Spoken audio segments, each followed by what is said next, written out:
Pernahkah kamu merasa kehilangan arah? Merasa hidup ini terlalu cepat, terlalu bising, terlalu melelahkan? Kita hidup di zaman di mana setiap detik diisi oleh suara, notifikasi, tuntutan, ambisi, dan ketakutan. Namun, di tengah kebisingan itu, ada satu ajaran kuno yang mengajarkan kita untuk diam. Bukan dalam arti pasif, tetapi diam dalam kekuatan. Itulah Stokisme. Stokisme bukan sekadar filsafat. Ia adalah seni untuk hidup, cara berpikir yang telah menuntun para kaisar, budak, prajurit, dan pemikir besar. Dari Marcus Aurelius, sang kaisar Romawi yang bijaksana, hingga Epictetus, seorang budak yang menemukan kebebasan sejati bukan pada tubuh, melainkan pada pikiran. Filsafat ini lahir di beranda pasar Athena lebih dari 2000 tahun yang lalu. Namun, keajaibannya tidak pernah pudar. Justru kini, di abad yang serba cepat dan penuh distraksi, Stokisme kembali menjadi lentera bagi jutaan manusia modern. Stokisme mengajarkan bahwa kebahagiaan bukan tentang mengendalikan dunia luar, tetapi mengendalikan dunia dalam pikiran kita, persepsi kita, dan bagaimana kita menanggapi segalanya. Bukan dunia yang menciptakan penderitaan, melainkan cara kita melihat dunia itulah yang menentukan apakah kita akan menderita atau damai. Dalam video panjang ini, kita akan berjalan bersama, menyelami keajaiban Stokisme, menggali kebijaksanaan dari para filsuf kuno, dan menemuinya kembali di dalam diri kita sendiri. Karena sejatinya, setiap dari kita adalah filsuf. Kita hanya perlu diam sejenak dan mendengarkan. Bab pertama ini akan membuka gerbang menuju pemahaman tentang apa itu Stokisme, mengapa ia begitu relevan hari ini, dan bagaimana ia bisa menjadi obat penenang jiwa di tengah kekacauan dunia modern.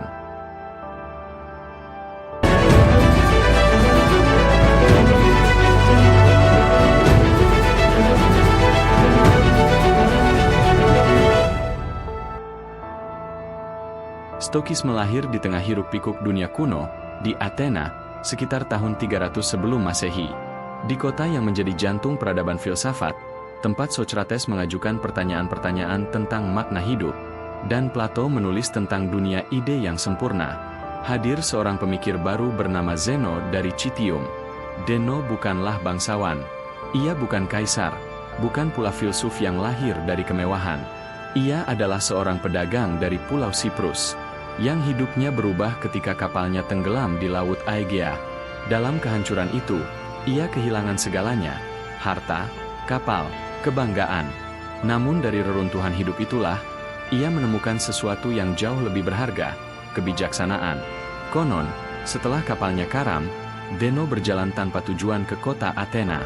Di sana, ia masuk ke sebuah toko buku dan mulai membaca kisah tentang Socrates. Ia terpesona, bukan oleh kekuatan Socrates, tapi oleh ketenangan dan keteguhan batinnya.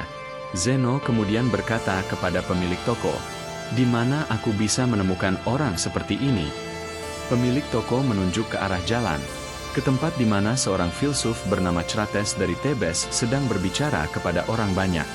Zeno mendekatinya, dan disitulah perjalanan Stokisme dimulai. Zeno mulai mengajar di sebuah beranda beratap, dalam bahasa Yunani disebut Stoa Poikile, atau The Painted Porch. Dari sinilah kata Stokisme berasal, dari Stoa, beranda tempat orang berkumpul untuk belajar dan berdialog. Stokisme tidak diajarkan di istana, melainkan di tempat terbuka, di antara rakyat, pedagang, dan pengembara. Ajaran ini lahir dari kehidupan nyata, keras, penuh cobaan, dan menuntut keteguhan jiwa. Dari Zeno, ajaran Stokisme mengalir seperti sungai. Ia diteruskan oleh penerusnya, Cleanthes, Chrysippus, dan kemudian menyebar ke seluruh dunia Yunani dan Romawi. Namun, kejayaannya mencapai puncak ketika 3 nama besar muncul: Seneca, Epictetus, dan Marcus Aurelius. Seneca, seorang penulis dan penasihat kaisar, hidup di tengah gemerlap dan bahaya politik Roma.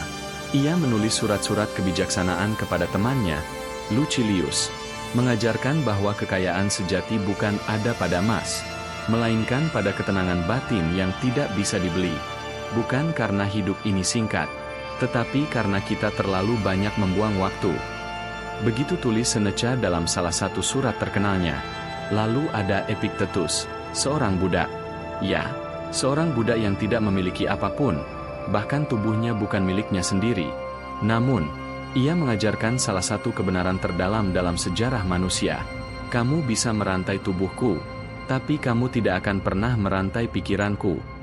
Epictetus menunjukkan bahwa kebebasan sejati bukan milik mereka yang berkuasa, melainkan milik mereka yang mampu menguasai diri sendiri.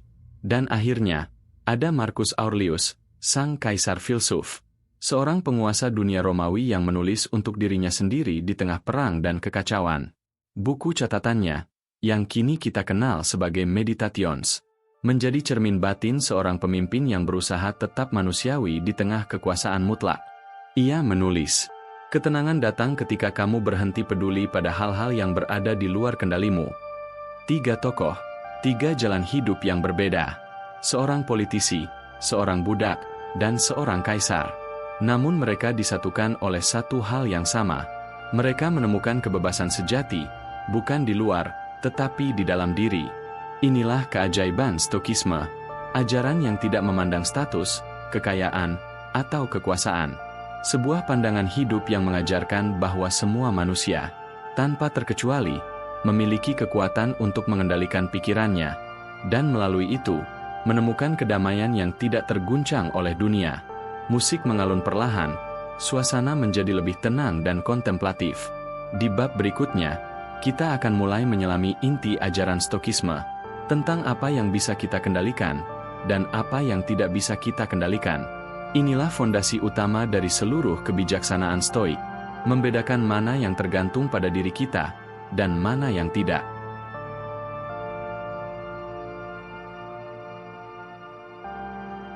Dalam setiap detik kehidupan, kita dihadapkan pada 2 dunia. Dunia luar, yang penuh dengan peristiwa, orang, dan hal-hal yang terjadi di luar kendali kita. Dan dunia dalam, tempat pikiran, penilaian, dan pilihan kita tinggal. Stokisme mengajarkan bahwa kebahagiaan hanya bisa lahir ketika kita belajar membedakan antara kedua dunia ini. Epictetus pernah berkata, beberapa hal ada dalam kekuasaan kita, dan beberapa hal tidak. Kalimat sederhana ini menjadi pondasi bagi seluruh ajaran Stoik, karena penderitaan terbesar manusia seringkali bukan berasal dari dunia luar, melainkan dari keinginan untuk mengendalikan hal-hal yang tak mungkin kita kuasai. Kita tidak bisa mengendalikan cuaca, kita tidak bisa mengendalikan opini orang lain, kita tidak bisa mengendalikan masa lalu, nasib, atau apa yang sudah terjadi. Namun kita bisa mengendalikan sesuatu yang jauh lebih penting, cara kita menanggapinya. Bayangkan kamu sedang terjebak dalam kemacetan. Mobil-mobil berhenti, suara klakson memekakan telinga, waktu terasa membeku. Kebanyakan orang akan marah, frustrasi, memukul setir, dan mengutuk keadaan. Namun Stoik akan berkata dalam hati, aku tidak bisa mengubah keadaan ini, tapi aku bisa memilih untuk tetap tenang. Itulah kekuatan sejati, kekuatan memilih sikap. Stokisme mengajarkan bahwa reaksi adalah pilihan.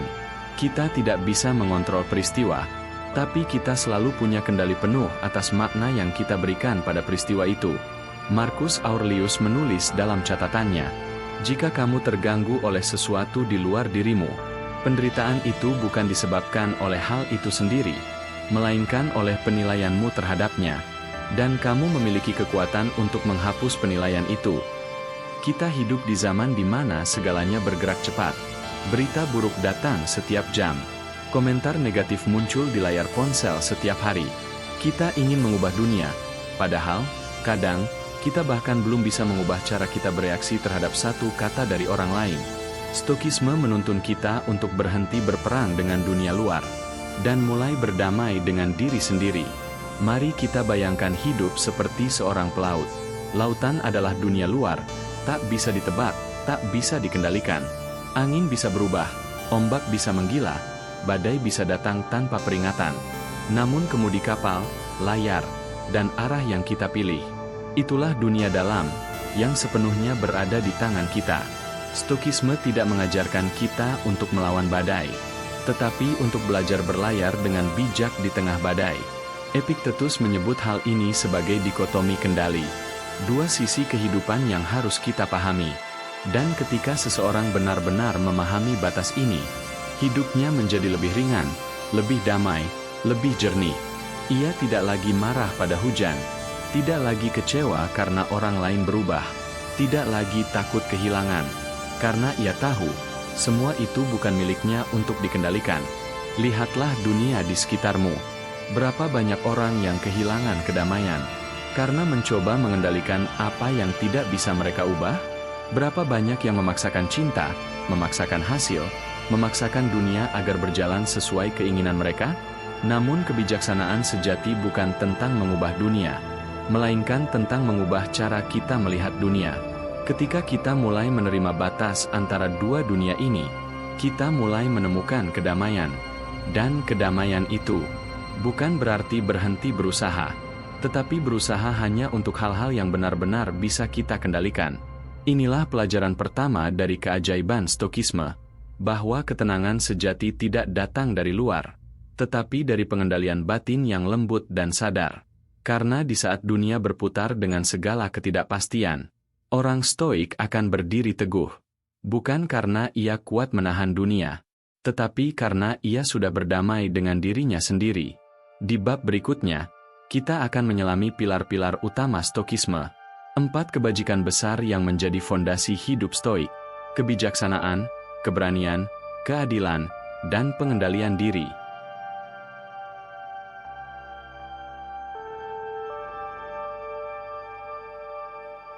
Stokisme bukan sekadar teori.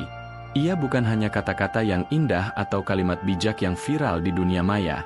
Stokisme adalah cara hidup, cara berpikir, bertindak, dan menghadapi dunia dengan kebajikan sebagai kompasnya. Para filsuf Stoik percaya bahwa hidup yang baik tidak diukur dari panjangnya usia atau banyaknya harta, tetapi dari seberapa teguh seseorang menjalani 4 kebajikan utama: kebijaksanaan, keberanian, keadilan, dan pengendalian diri. 4 kebajikan ini bukan hanya fondasi moral, tapi juga peta jalan untuk menemukan kedamaian batin yang sejati. 1. Kebijaksanaan melihat dunia apa adanya. Kebijaksanaan bagi kaum Stoik bukan berarti tahu segalanya, tetapi tahu mana yang benar, dan mana yang perlu diabaikan. Marcus Aurelius menulis, segala sesuatu yang kita dengar adalah opini, bukan fakta. Segala sesuatu yang kita lihat adalah perspektif, bukan kebenaran. Kebijaksanaan mengajarkan kita untuk tidak terburu-buru bereaksi, untuk melihat segala hal dengan kejernihan, bukan dengan emosi.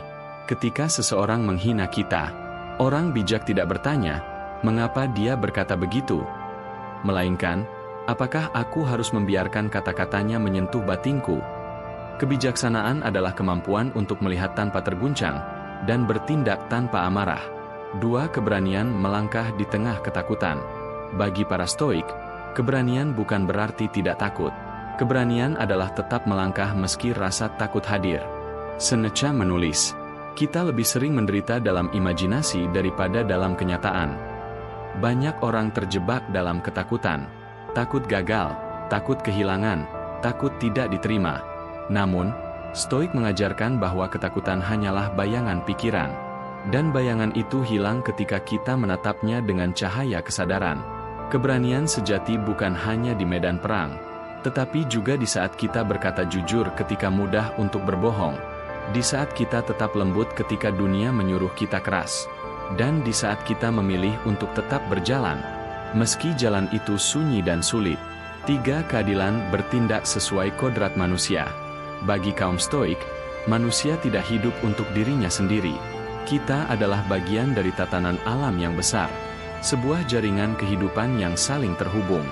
Marcus Aurelius berkata, apa yang tidak baik bagi kawanan, tidak akan baik bagi seekor domba. Keadilan dalam Stokisme bukan hanya soal hukum, tetapi tentang kebaikan hati, empati, dan rasa tanggung jawab terhadap sesama. Kita tidak bisa menjadi Stoik sejati jika kita masih memperlakukan orang lain sebagai alat, bukan sesama manusia yang juga berjuang dalam hidupnya. Keadilan berarti bertindak sesuai kodrat alam, dan kodrat manusia adalah untuk saling membantu. Ketika kita menolong, ketika kita memaafkan, ketika kita memilih untuk tidak membalas kejahatan dengan kebencian, kita sedang menjalankan kebajikan Stoik tertinggi. 4. Pengendalian diri, kekuatan untuk tidak terkalahkan. Di dunia yang penuh godaan dan dorongan emosi, pengendalian diri adalah benteng terakhir kebijaksanaan. Epictetus berkata, tak ada orang yang bebas, kecuali mereka yang menguasai dirinya sendiri. Pengendalian diri bukan berarti menekan emosi, melainkan memahami dan menuntunnya dengan kesadaran. Amarah, nafsu, kesedihan, semua itu adalah bagian alami dari manusia. Namun, Stoik tidak membiarkan emosi mengemudikan hidupnya. Ketika seseorang menghina, ia tidak terpancing. Ketika dunia menggoda dengan kesenangan sesaat, ia tetap tenang. Bukan karena ia dingin, tapi karena ia tahu. Hal-hal itu tidak berkuasa atas diriku, kecuali aku memberinya kuasa. Itulah kekuatan sejati seorang Stoik. Kekuatan yang lembut, tetapi tak tergoyahkan. 4 kebajikan ini, kebijaksanaan, keberanian, keadilan, dan pengendalian diri, bukanlah konsep yang terpisah, melainkan satu kesatuan yang membentuk manusia yang utuh. Manusia yang tahu bagaimana berpikir dengan jernih, bertindak dengan berani, berhubungan dengan adil, dan hidup dengan tenang. Ketika 4 kebajikan ini hidup dalam diri seseorang, ia tidak lagi terombang-ambing oleh dunia luar. Ia berdiri tegak, bukan karena ia sempurna, tetapi karena ia sadar bahwa semua yang terjadi hanyalah bagian dari aliran hidup yang lebih besar. Dan di sanalah letak keajaiban Stokisme, bukan di luar, tetapi di dalam diri manusia yang tenang, sadar, dan penuh kebajikan. Di bab berikutnya, kita akan melangkah lebih dalam ke dalam praktik nyata Stokisme. Bagaimana para Stoik melatih pikirannya setiap hari, melalui meditasi, refleksi, dan kesadaran diri. Inilah saat di mana teori berubah menjadi pengalaman batin.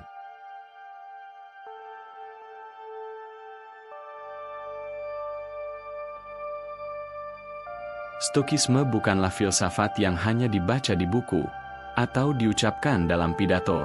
Ia adalah latihan harian, sebuah perjalanan batin yang ditempuh langkah demi langkah, setiap hari. Para Stoik percaya, kebijaksanaan tidak tumbuh dari teori, melainkan dari kebiasaan yang diulang dengan kesadaran. Epictetus berkata kepada murid-muridnya, jangan berbicara tentang bagaimana seharusnya hidup seorang Stoik, tunjukkanlah dengan tindakanmu. Dan begitulah mereka hidup, dengan serangkaian latihan sederhana, namun penuh makna yang mampu mengubah cara seseorang melihat dunia. 1. Refleksi pagi menyambut hari dengan kesadaran. Setiap pagi, sebelum matahari terbit, Marcus Aurelius menulis catatan kecil untuk dirinya sendiri.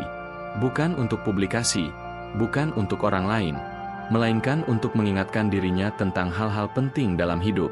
Ia menulis, ketika kamu bangun di pagi hari, ucapkan dalam hati, aku akan bertemu orang yang sombong, egois, iri, dan tidak tahu berterima kasih. Namun aku tidak akan membenci mereka, karena mereka hanyalah manusia seperti aku. Refleksi pagi mengajarkan kita untuk memulai hari dengan kesadaran, bukan dengan amarah, bukan dengan kekhawatiran. Kita mengantisipasi bahwa dunia tidak selalu berjalan sesuai keinginan. Namun, kita tetap memilih untuk bersikap baik, tenang, dan sadar. Latihan ini melatih jiwa untuk siap menghadapi hidup apa adanya. 2. Refleksi malam mengulas diri dengan kejujuran. Dan di malam hari, sebelum tidur, para Stoik akan duduk dalam keheningan. Mereka tidak berdoa untuk mengubah masa lalu, tapi untuk memahami masa lalu. Seneca menulis, ketika malam tiba, tanyakan pada dirimu, apa yang telah kulakukan hari ini? Apa yang telah kulakukan dengan baik? Di mana aku bisa menjadi lebih baik? Refleksi malam bukanlah penyesalan, melainkan pembelajaran. Ia mengubah kesalahan menjadi guru, dan pengalaman menjadi kebijaksanaan. Dengan latihan ini, pikiran menjadi jernih, dan hati menjadi ringan, karena kita berdamai dengan diri sendiri. 3. Memento mori, mengingat kematian. Salah satu latihan paling mendalam dalam Stokisme adalah memento mori, yang berarti, ingatlah, kamu akan mati. Bagi dunia modern, kematian adalah hal yang menakutkan. Namun bagi para Stoik, menghadapi kematian justru membuat hidup menjadi lebih bermakna. Marcus Aurelius menulis, engkau akan segera mati, dan tidak akan membawa apapun selain jiwamu. Jadi, bertindaklah sekarang, dengan kebijaksanaan, dengan kebaikan, dan dengan keberanian. Mengingat kematian bukan berarti menyerah, melainkan menyadari betapa berharganya setiap detik kehidupan. Kita berhenti menunda, berhenti marah untuk hal kecil, berhenti mengejar hal yang tidak penting, karena kita tahu, waktu adalah guru yang paling jujur, dan ia selalu berjalan tanpa menoleh. 4. Premeditatio malorum membayangkan kesulitan sebelum terjadi. Latihan stoik berikutnya terdengar aneh, namun sangat kuat, premeditatio malorum, yang berarti, membayangkan kemungkinan buruk sebelum itu terjadi. Epictetus mengajarkan murid-muridnya untuk memikirkan segala kemungkinan buruk, kehilangan, kegagalan, penolakan, bukan untuk menakut-nakuti diri, tetapi untuk mempersiapkan jiwa. Ketika seseorang sudah membayangkan badai, ia tidak akan terkejut ketika angin mulai bertiup. Ketika ia sudah menerima kemungkinan kehilangan, ia akan lebih menghargai apa yang dimilikinya sekarang. Itulah kebijaksanaan dari membayangkan kesulitan. Bukan untuk menakuti, tapi untuk memperkuat. 5. Fokus pada saat ini, hidup di sini dan sekarang. Filsafat Stoik mengajarkan kita untuk berhenti hidup di masa lalu, dan tidak terus-menerus cemas tentang masa depan. Marcus Aurelius menulis, "Jangan biarkan masa depan mengganggumu. Jika kamu harus menghadapinya, kamu akan melakukannya dengan kekuatan yang sama seperti hari ini." Kita seringkali hidup dalam pikiran tentang hidup, bukan dalam kehidupan itu sendiri. Kita berpikir tentang apa yang akan terjadi, tentang apa yang telah salah, hingga lupa menikmati napas yang sedang kita hirup saat ini. Bagi seorang Stoik, momen ini adalah satu-satunya hal yang nyata. Segalanya terjadi di sini dan sekarang. Beginilah para Stoik hidup. Setiap pagi mereka bersiap dengan kesadaran. Setiap malam mereka menilai diri dengan jujur. Mereka tidak takut mati, tidak takut kehilangan, karena mereka sudah berdamai dengan ketidakkekalan hidup. Dan melalui latihan sederhana ini, jiwa mereka menjadi tangguh, seperti batu yang tetap tenang meski ombak datang silih berganti. Di bab berikutnya, kita akan melangkah lebih jauh, memahami bagaimana Stokisme menghadapi penderitaan, kehilangan, dan emosi, tanpa kehilangan ketenangan batin. Karena di sanalah kekuatan sejati Stokisme diuji, bukan ketika hidup mudah, tetapi ketika hidup benar-benar berat.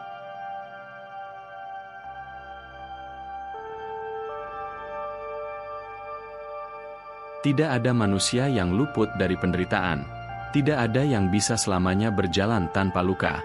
Cepat atau lambat, hidup akan menantang kita.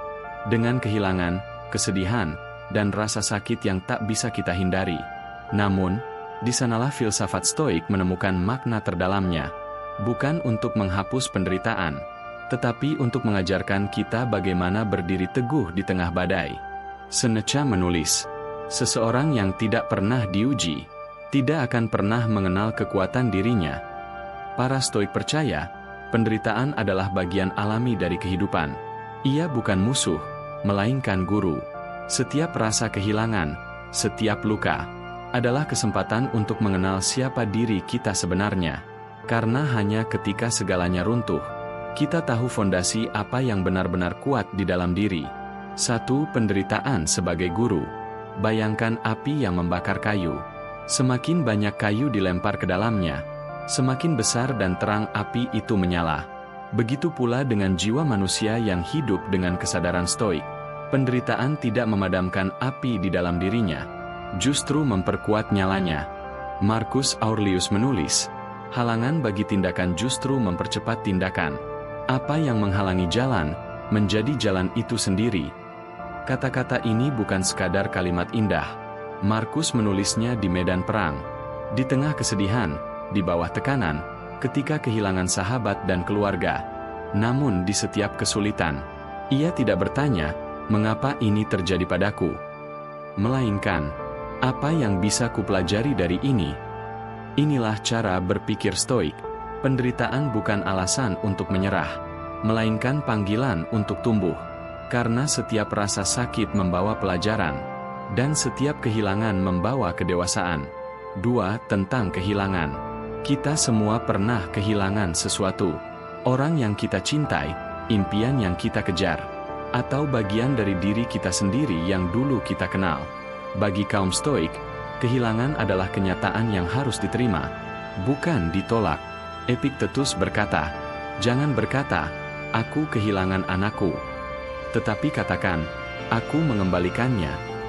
Jangan berkata, 'Aku kehilangan hartaku,' tetapi katakan, 'Ia telah dikembalikan kepada dunia.'" Kata-kata ini tidak dingin. Ia tidak dimaksudkan untuk menghapus rasa cinta, tetapi untuk menuntun kita agar tidak terikat pada apapun secara buta. Karena dunia ini tidak pernah menjanjikan keabadian. Segalanya datang dan pergi, dan tugas kita hanyalah mencintai dengan sepenuh hati, tanpa memiliki dengan sepenuhnya. Bagi para Stoik, bahkan kehilangan adalah bentuk kasih. Karena hanya dengan kehilangan, kita benar-benar belajar menghargai.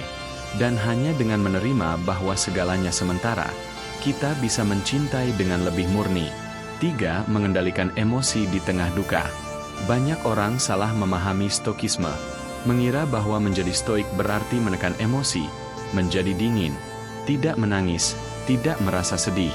Padahal, bukan begitu. Stoikisme tidak menghapus emosi. Ia hanya mengajarkan bagaimana emosi tidak menghapus kita. Seneca pernah kehilangan anak yang ia cintai. Ia menangis. Ia berduka. Namun ia tidak larut dalam keputusasaan. Ia menulis, "Menangislah, tapi jangan meratap. Air mata adalah tanda kemanusiaan. Tapi keputusasaan adalah tanda kita lupa pada kebijaksanaan." Jadi, ketika kesedihan datang, Stoik tidak memalingkan wajah dari rasa sakit itu. Ia duduk bersama duka, menatapnya dengan jernih, dan berkata, "Aku merasakanmu, tapi aku tidak akan dikuasai olehmu." Di dunia modern yang terburu-buru, kita sering mencoba menutup luka secepat mungkin. Padahal, terkadang yang kita butuhkan bukan penolakan, melainkan penerimaan yang tenang. Dan itulah yang diajarkan Stoikisme, bahwa ketenangan bukanlah ketiadaan rasa, melainkan kemampuan untuk merasakan tanpa tenggelam. 4. Penderitaan sebagai jalan menuju kedamaian. Para Stoik melihat penderitaan seperti pandai besi melihat besi panas. Pukulan demi pukulan bukanlah hukuman, tetapi cara untuk membentuk kekuatan. Dan setiap kali hidup memukul kita, jiwa Stoik berkata pelan, "Terima kasih, aku akan jadi lebih kuat." Marcus Aurelius pernah kehilangan banyak dalam hidupnya, anak-anak, sahabat, bahkan kesehatannya. Namun ia tetap menulis, "Kehidupan manusia singkat, dan buah dari hidup ini adalah kebajikan. Untuk bertindak dengan keadilan, untuk berkata dengan kebenaran, untuk menerima dengan ketenangan apapun yang datang dari alam." Kata "menerima" di sini bukan berarti menyerah. Menerima adalah tindakan tertinggi dari keberanian. Karena dibutuhkan kekuatan luar biasa untuk berkata, "Ini menyakitkan, tapi aku akan tetap tenang. Aku akan belajar, dan aku akan bertumbuh."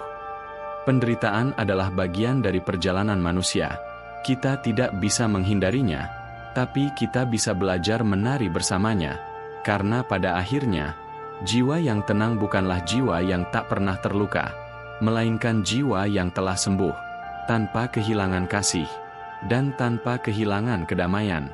Di bab berikutnya, kita akan membahas tentang amor fati, salah satu konsep paling indah dalam Stoikisme, mencintai takdir apa adanya, bukan hanya menerima hidup, tetapi mencintainya sepenuhnya.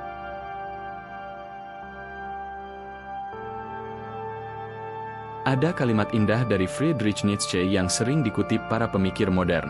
Amor fati, cinta pada takdir. Jangan sekadar menerima hidup, tapi cintailah setiap detiknya, apapun bentuknya. Konsep ini sejalan dengan ajaran para filsuf Stoik 2000 tahun sebelumnya. Marcus Aurelius menulis dalam Meditations, "Cintailah segala sesuatu yang terjadi padamu, karena tidak ada yang lebih pantas bagi hidupmu daripada takdir yang diberikan alam semesta." Amor fati bukan sekadar tentang pasrah. Ia bukan tentang menyerah pada keadaan. Ia adalah tindakan spiritual tertinggi. Ketika seseorang tidak hanya berkata, "Aku menerima apa yang terjadi," tetapi juga berkata, Aku bersyukur karena ini terjadi. 1. Dari penerimaan menuju cinta. Bayangkan dua orang yang berjalan di bawah hujan. Yang pertama mengeluh, basah, kesal, ingin cepat-cepat sampai rumah. Yang kedua, juga basah, juga dingin. Tapi ia tersenyum, menikmati aroma tanah yang lembab. Merasakan tetes hujan di wajahnya seperti musik dari langit. Keduanya berada di situasi yang sama, tapi yang satu menolak hidup, dan yang lain mencintainya. Itulah amor fati. Epiktetus berkata, jangan berharap segalanya terjadi sesuai keinginanmu. Harapkan agar engkau menginginkan segalanya sebagaimana adanya. Maka engkau akan tenang. Ketika kita berhenti menentang apa yang sudah terjadi, dan mulai melihatnya sebagai bagian dari harmoni besar kehidupan, maka beban di dada perlahan menguap. Yang tersisa hanyalah rasa damai, karena kita tahu, tidak ada yang datang tanpa alasan. 2. Mengubah penderitaan menjadi kekuatan. Amor fati adalah kekuatan yang mengubah racun menjadi obat. Ketika sesuatu tampak buruk, Stokisme mengajarkan kita untuk bertanya, bagaimana aku bisa menggunakan ini untuk kebaikan? Marcus Aurelius menulis, apapun yang terjadi, terimalah seolah engkau sendiri telah memilihnya. Dengan cara berpikir itu, bahkan kegagalan berubah menjadi pelajaran. Bahkan kesedihan bisa menjadi kedalaman jiwa. Dan setiap kehilangan menjadi bentuk baru dari cinta. Amor fati bukan hanya menerima takdir yang menyenangkan, tapi juga mencintai bagian hidup yang tidak kita pilih. Karena kadang, bagian itu justru yang paling membentuk kita. 3. Melihat keindahan dalam segala sesuatu. Amor fati mengajarkan kita untuk melihat keindahan, bahkan di tempat yang gelap. Ketika badai datang, kita tidak bersembunyi, kita membuka tangan dan berkata, inilah bagian dari hidupku juga.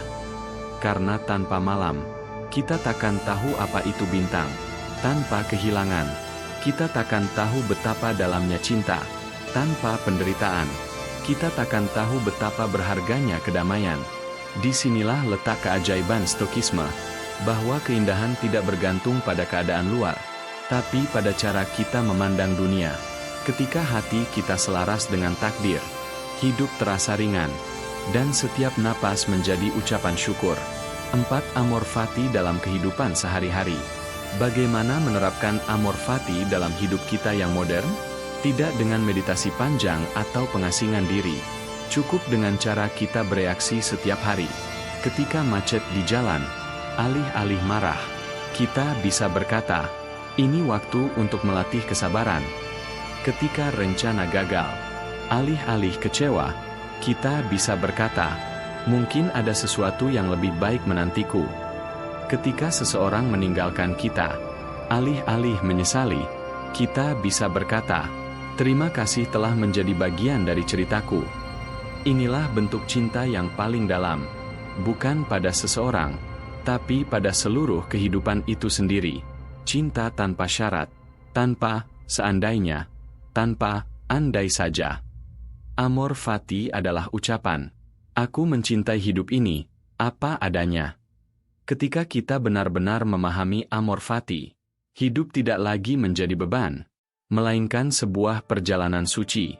Setiap kesalahan, setiap luka, setiap keberhasilan, semuanya adalah untayan dari kisah besar yang membentuk siapa kita.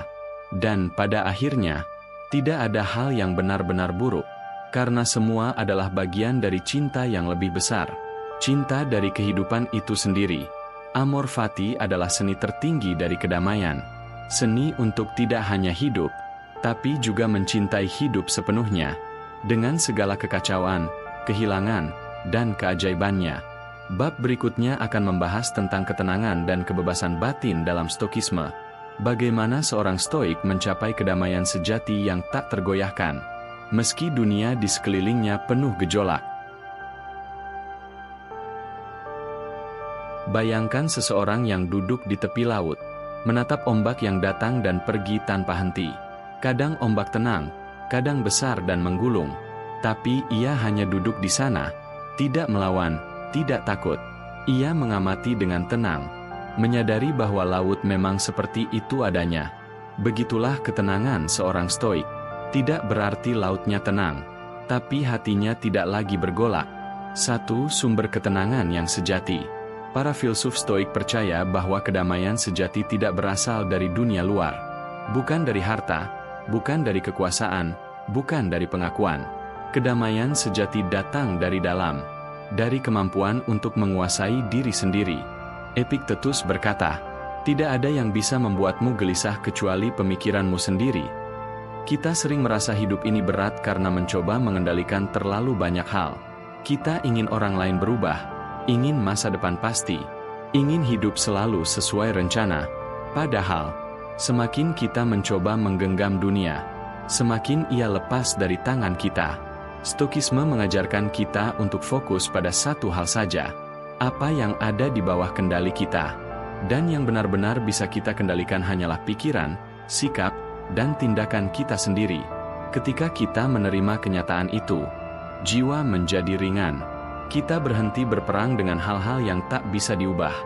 Dan di sanalah, kedamaian mulai tumbuh. 2. Kebebasan batin, menjadi raja di dalam diri sendiri. Kebebasan sejati, menurut para Stoik, bukanlah kebebasan dari hukum, dari pekerjaan, atau dari penderitaan. Kebebasan sejati adalah kebebasan batin, ketika tidak ada yang bisa memaksa kita untuk kehilangan kendali atas diri sendiri. Epictetus, yang dulunya seorang budak, menulis dengan penuh kebijaksanaan, "Engkau bisa membelenggu tubuhku, tapi tidak pikiranku. Engkau bisa merampas segalanya dariku, tapi tidak kehormatanku dan pilihanku untuk tetap tenang." Disitulah letak keajaiban Stokisme. Seorang budak bisa lebih bebas daripada seorang raja, jika ia mampu menguasai pikirannya sendiri. Karena yang benar-benar mengurung manusia, bukan rantai di pergelangan tangannya, melainkan pikiran yang tak pernah tenang. Kita sering mengira kebebasan berarti melakukan apapun yang kita mau. Namun Stokisme membalik pandangan itu. Kebebasan sejati adalah tidak diperbudak oleh keinginan kita sendiri. Kebebasan batin datang saat kita bisa berkata, "Aku tidak memerlukan dunia untuk selalu berjalan sesuai keinginanku. Aku hanya perlu diriku tetap tenang, apapun yang terjadi." 3. Ketenangan di tengah dunia yang kacau. Di zaman modern yang penuh kebisingan, berita, media sosial, tuntutan kerja, semua berebut perhatian kita setiap detik. Kita lelah bukan karena pekerjaan, tetapi karena pikiran yang tak pernah berhenti. Stokisme mengajarkan cara sederhana untuk bertahan, berhenti sejenak, dan kembali ke dalam. Marcus Aurelius menulis dalam Meditations, "Ketika engkau ingin menenangkan dirimu, masuklah ke dalam dirimu sendiri. Tidak ada tempat yang lebih damai daripada jiwamu sendiri." Ketenangan bukan berarti menghindar dari dunia, tapi menghadapi dunia dengan pikiran yang jernih dan hati yang damai. Seorang Stoik tetap bekerja, berinteraksi, mencintai, berjuang. Namun di dalam dirinya, ia tetap seperti danau tenang yang tak terusik meski angin bertiup di permukaannya. 4. Latihan Stoik untuk ketenangan. Narator, ketenangan batin tidak datang tiba-tiba. Ia tumbuh dari latihan, dari kesadaran yang terus-menerus. Berikut adalah 3 latihan sederhana yang sering dilakukan para Stoik. Pertama, latihan kesadaran diri, self-reflection.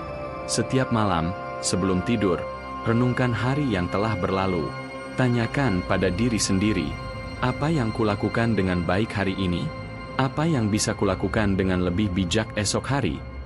Seneca berkata, "Tidak ada hari yang benar-benar baik, jika engkau tidak menggunakannya untuk memperbaiki dirimu." Kedua, latihan ketidakterikatan, detachment. Ingatkan diri bahwa segala sesuatu bersifat sementara. Kebahagiaan, kesedihan, keberhasilan, kegagalan, semuanya akan berlalu. Dengan cara itu, kita tidak terlalu sombong dalam kemenangan, dan tidak terlalu hancur dalam kekalahan. Ketiga, latihan perspektif alam semesta. Bayangkan dirimu sebagai titik kecil di antara bintang-bintang. Lihat betapa luasnya alam semesta, dan betapa kecilnya masalah yang kau hadapi. Marcus Aurelius menulis, "Lihatlah dunia dari atas. Lihat betapa kecilnya manusia, betapa cepatnya waktu berlalu, dan betapa sederhananya yang sebenarnya kita butuhkan untuk hidup damai." Ketika kita melatih 3 hal ini, kesadaran, ketidakterikatan, dan perspektif luas, jiwa kita mulai menjadi kuat dan tenang. Kita tidak lagi terombang-ambing oleh keadaan. Kita menjadi seperti gunung. Diam, tapi kokoh. Tenang, tapi tegas. Ketenangan dan kebebasan batin adalah puncak perjalanan stoik. Ketika kita mencapai titik ini, hidup tidak lagi terasa seperti perjuangan tanpa akhir, melainkan seperti tarian lembut antara kita dan alam semesta. Kita tidak lagi melawan hidup, kita mengalir bersamanya. Di bab berikutnya, kita akan melangkah lebih dalam ke topik terakhir dari ajaran stoik yang agung. Bagaimana Stoikisme mengubah hidup di dunia modern. Bagaimana prinsip kuno ini tetap relevan, dan bahkan bisa menjadi pelita bagi jiwa manusia masa kini yang lelah.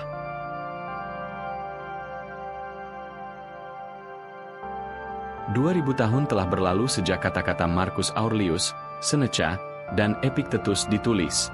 Namun dunia kita hari ini, meski penuh teknologi, kecepatan, dan kemudahan, masih dihantui oleh hal yang sama: kecemasan, ketakutan, kehilangan makna, dan pencarian kebahagiaan yang tak kunjung selesai.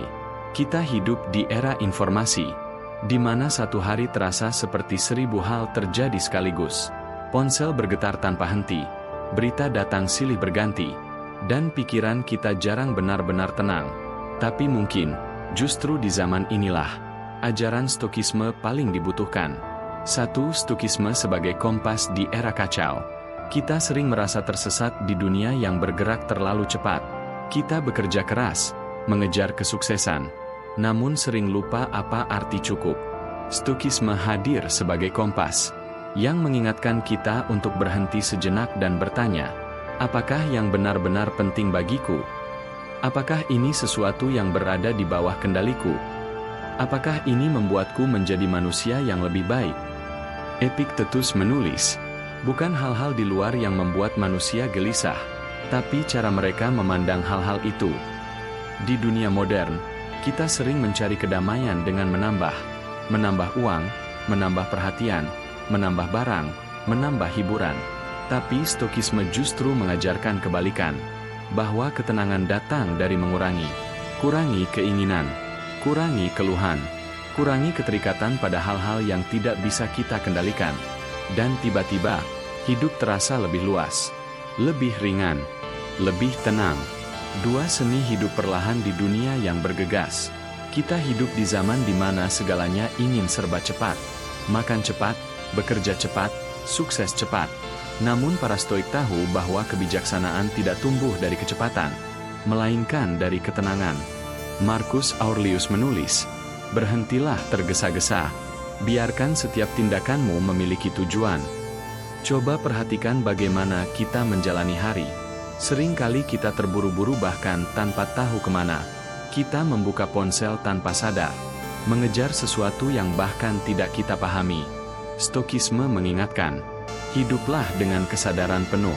Lakukan segalanya dengan niat, bukan karena dorongan dunia luar, tapi karena pilihan sadar dari dalam diri. 3. Stoikisme di tempat kerja dan kehidupan sosial. Di dunia kerja modern, banyak orang hidup dalam tekanan, target, persaingan, ekspektasi, penilaian. Stoikisme bisa menjadi tameng yang kuat untuk menghadapi semua itu. Epictetus mengajarkan, lakukan yang terbaik dalam hal yang kau kendalikan, dan terima dengan tenang hasil yang berada di luar kuasamu. Artinya, kita tetap berusaha sepenuh hati, tapi tidak menambatkan kebahagiaan pada hasilnya. Kita berkomitmen pada proses, bukan pada penghargaan. Dan ketika kritik datang, ingatlah, kita tidak bisa mengendalikan pendapat orang lain. Kita hanya bisa menjaga niat dan tindakan kita tetap jujur. Di dunia media sosial, prinsip ini bahkan lebih penting. Stoikisme mengingatkan kita agar tidak kehilangan jati diri, hanya demi validasi dari layar. Marcus Aurelius berkata, jika engkau hidup untuk pujian orang lain, engkau menjadi tawanan dari pendapat mereka. 4. Menemukan ketenangan di tengah kelelahan digital. Setiap hari, kita diserbu oleh notifikasi, komentar, dan berita. Otak kita tidak pernah berhenti. Jiwa kita tidak pernah diam. Namun, Para Stoik mengajarkan seni yang telah lama kita lupakan. Seni diam. Diam bukan berarti berhenti berbicara, tapi berhenti bereaksi terhadap segala sesuatu. Membiarkan dunia berjalan, tanpa kehilangan pusat kendali di dalam diri. Marcus Aurelius menulis, "Tenangkan dirimu, biarkan gelombang berlalu, dan engkau akan melihat dasar laut dengan jernih." Dalam konteks modern, itu berarti mengambil jeda dari layar, dari notifikasi, dari pikiran yang berlarian ke masa depan dan masa lalu, hanya untuk duduk sejenak, bernapas, dan hadir. Karena di antara dua napas itulah ketenangan sejati hidup. 5. Stokisme sebagai jalan untuk menjadi manusia seutuhnya. Stokisme bukan sekadar filosofi dingin atau logika rasional. Ia adalah jalan untuk menjadi manusia yang lebih utuh. Berpikir jernih, berperasaan dalam, namun tidak dikuasai emosi. Seneca menulis, "Orang bijak bukanlah orang yang tidak merasakan kesedihan, tapi orang yang tidak diperbudak olehnya." Inilah manusia stoik modern, yang tetap lembut di dunia yang keras, tetap tenang di tengah kekacauan, tetap berbuat baik meski dunia sering tidak adil. Ia tahu bahwa tidak semua bisa ia ubah, tapi ia selalu bisa memilih bagaimana ia bereaksi. Dan pilihan itulah yang menentukan kebebasannya. Dunia modern mungkin berbeda dari zaman para filsuf kuno, tapi hati manusia tetap sama. Kita masih mencari hal yang sama, makna, kedamaian, dan kebijaksanaan. Dan mungkin, di tengah kebisingan dunia digital, filsafat tua dari Stoa masih berbisik pelan di telinga kita. Tenanglah, kendalikan dirimu, cintai hidup apa adanya. Dalam bab berikutnya, bab terakhir dari perjalanan ini, kita akan merenungkan warisan abadi Stokisme. Bagaimana filosofi ini bukan hanya panduan hidup, tapi juga jembatan menuju ketenangan dan kebahagiaan sejati. Kita telah berjalan jauh bersama para filsuf Stoa, Marcus Aurelius, Seneca, dan Epictetus. Mereka hidup 2000 tahun yang lalu. Namun kata-kata mereka masih bergetar di hati manusia hari ini. Mengapa? Karena mereka tidak berbicara tentang zaman mereka. Mereka berbicara tentang kemanusiaan. Stokisme bukan sekadar filsafat logika. Ia adalah seni hidup. Seni untuk berdamai dengan kehidupan, dengan segala keindahan dan kesulitannya. Seni untuk menemukan kebebasan sejati, bukan di luar diri, tapi di dalam hati yang tenang. Satu ajaran yang tak pernah usang. Zaman berubah, teknologi maju, dunia berputar cepat. Namun manusia tetaplah sama. Kita mencintai, kita kehilangan, kita takut, dan kita terus mencari kedamaian. Para Stoik memahami itu. Mereka tahu bahwa hidup tidak bisa diatur oleh keinginan, tapi bisa diatur oleh cara kita menanggapinya. Epictetus berkata, "Hidup bukan tentang apa yang terjadi padamu, tapi tentang bagaimana engkau meresponsnya." Kata-kata ini sederhana, tapi di dalamnya ada kebijaksanaan yang bisa mengubah seluruh hidup. Ketika kita benar-benar memahami maknanya, setiap masalah menjadi pelajaran, setiap kehilangan menjadi penuntun, setiap hari menjadi kesempatan untuk menjadi lebih bijak. 2. Menjadi manusia yang tenang di dunia yang gelisah.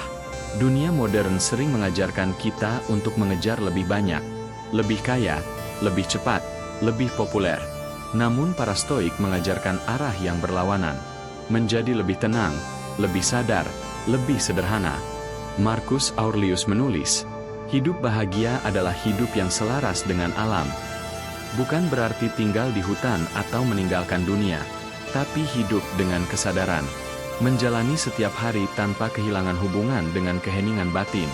Ketika kita belajar hidup dengan tenang, kita mulai melihat dunia sebagaimana adanya, bukan sebagaimana yang kita takuti.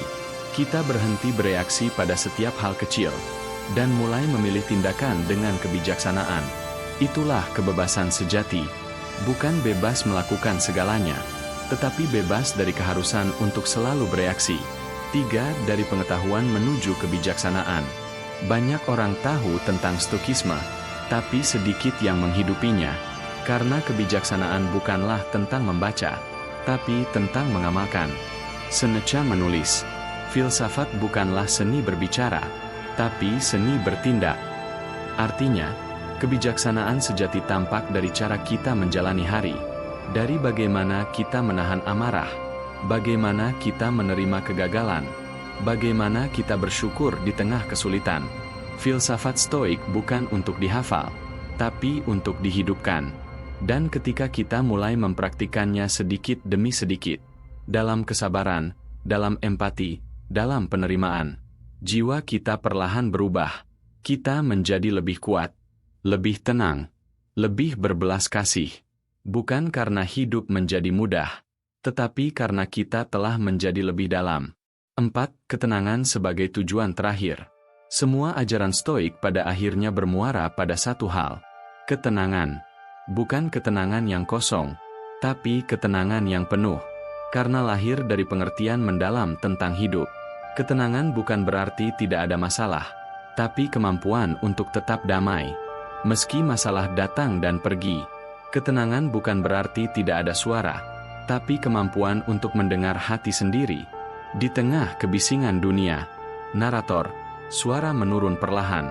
Ketika hati tenang, kita bisa mencintai lebih dalam. Kita bisa memaafkan lebih mudah. Kita bisa menerima lebih luas.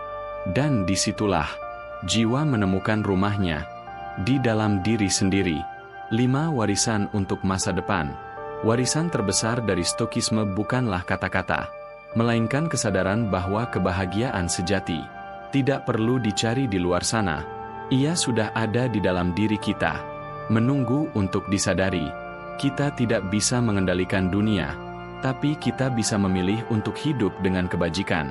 Kita tidak bisa memastikan masa depan, tapi kita bisa memastikan hati kita tetap tenang. Dan ketika kita hidup seperti itu, dunia di sekitar pun ikut menjadi lebih damai. Inilah keajaiban Stokisme, bahwa di tengah badai kehidupan, kita selalu bisa menemukan ketenangan. Bahwa di tengah kehilangan, kita bisa menemukan cinta. Dan bahwa di tengah dunia yang terus berubah, kita bisa tetap menjadi diri sendiri, tenang, bijak, dan bebas. Terima kasih telah menempuh perjalanan panjang ini.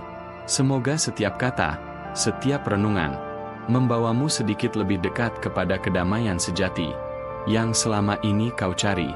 Karena sesungguhnya, kedamaian itu tidak pernah pergi. Ia hanya menunggu di dalam hatimu yang paling dalam.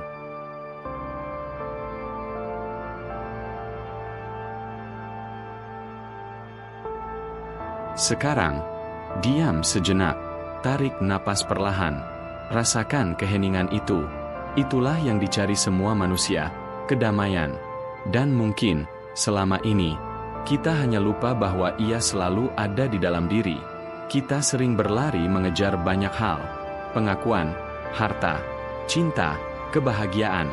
Kita berpikir semuanya ada di luar sana, tapi Stokisme mengingatkan kita, kebahagiaan sejati bukan sesuatu yang ditemukan, melainkan disadari. Hidup bukan tentang menghindari badai, melainkan belajar menari di tengah hujan. Bukan tentang mengendalikan dunia, melainkan mengendalikan diri. Bukan tentang menghapus kesedihan, tetapi memahami bahwa bahkan kesedihan pun bagian dari cinta.